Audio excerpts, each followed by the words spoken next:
No, you do not have to be making six figures, multiple six figures. You want to have a clear goal and vision of where you're going next. Welcome back to the Litchfield Media YouTube channel. Today we have a special little video for you.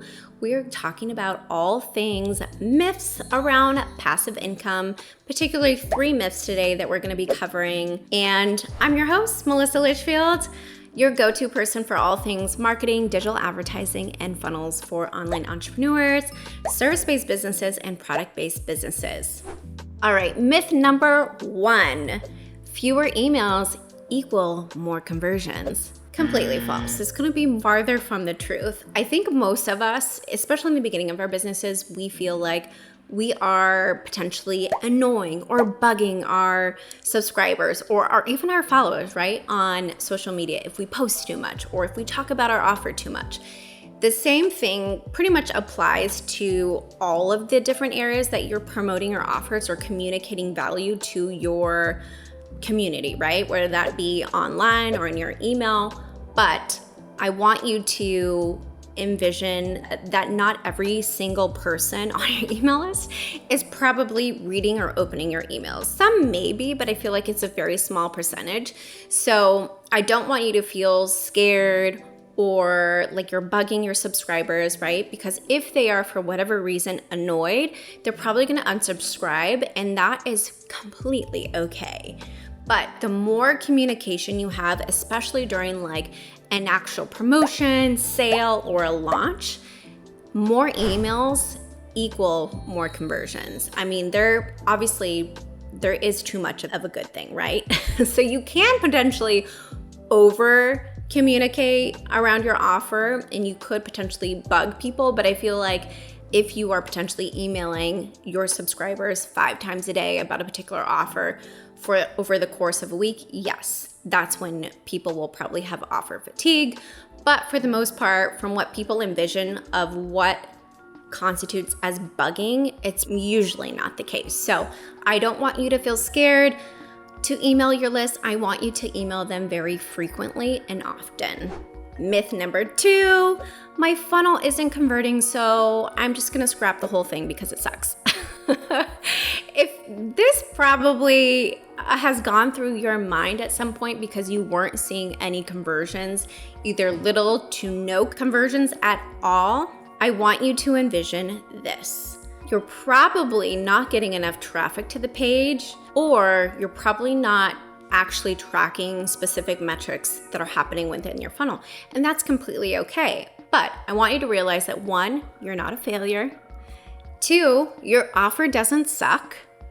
And 3, it just means that there's opportunities for improvement, right? This does not equal failure if you have little to zero conversions, because most funnels right off the bat do not convert right away. So 1, I want you to basically be tracking the amount of page views or traffic that's coming to the page. Most likely you probably don't have enough traffic. That's probably what the ultimate issue is here. I'm just gonna make a good guess, but I'm pretty sure it's probably a traffic issue. Hold the phone, you guys. I have a free resource for you. If you're watching this video, you want to click the link above or below to get this free 7-day nurture email sequence template. I even printed it out. It's about 13 pages long. There's specific sections where it's highlighted so you can customize and tweak the template to sound like yourself. That is important. We want the messaging to sound like you, but this template will get you started. It also comes with a 20-minute training from yours truly, mapping out the entire strategy behind building your first lead gen email sequence funnel. And I'm also giving you a free Show It landing page template. If you're a Show It user, I'm a big fan, so you'll get that too. So click the link above or below somewhere around this video to snag your free copy of the email sequence template, the 20-minute training, and the Show It landing page template. Number 2, I want you to also be looking at other different metrics in your funnel and tracking those as well. And then compare it back to the same amount of period that you're tracking for the other metrics as well. So i.e., if you're gonna be tracking page views, which you should, so for an example, in the past 30 days, look at the amount of page viewers that you've had and the amount of conversions. And then with the same other metrics for the past 30 days, look at your email open rates and your email click-through rates. So if you're tracking the amount of page viewers and conversions, then you'll be able to find out like the actual page conversion or the sales page conversion. And if for whatever reason, I'm gonna give you a little bonus tip.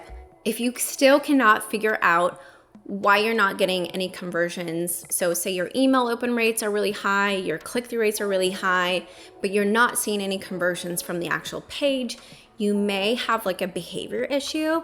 So my tip for you is to put something like a heat map on there. So Hotjar is another software that you could potentially look into to basically see what users are doing once they get on your page, right? So start recording what they're actually clicking on, how far they're scrolling down the page.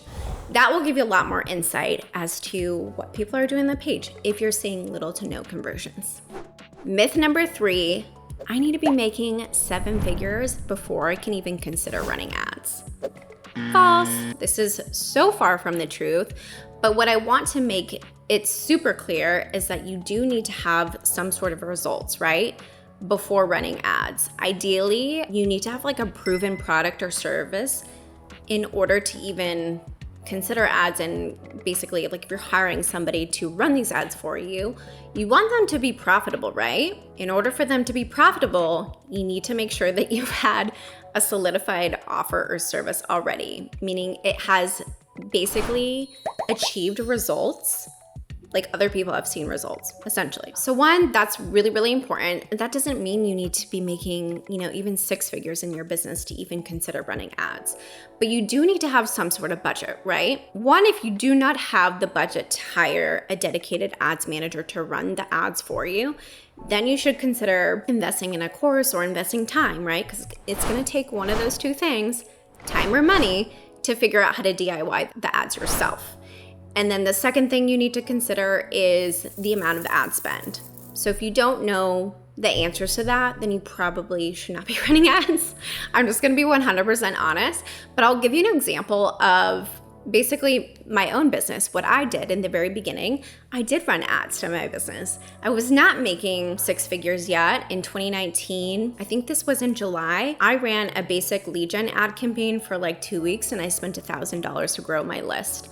I can't remember how many email subscribers came from that specific lead gen ad campaign, but I did realize just from being an ads manager myself, right? And knowing how to run ads, I already had that skill. Plus I knew how valuable growing an email list and actually having like subscribers opt into something that they saw valuable that I actually could provide a service on.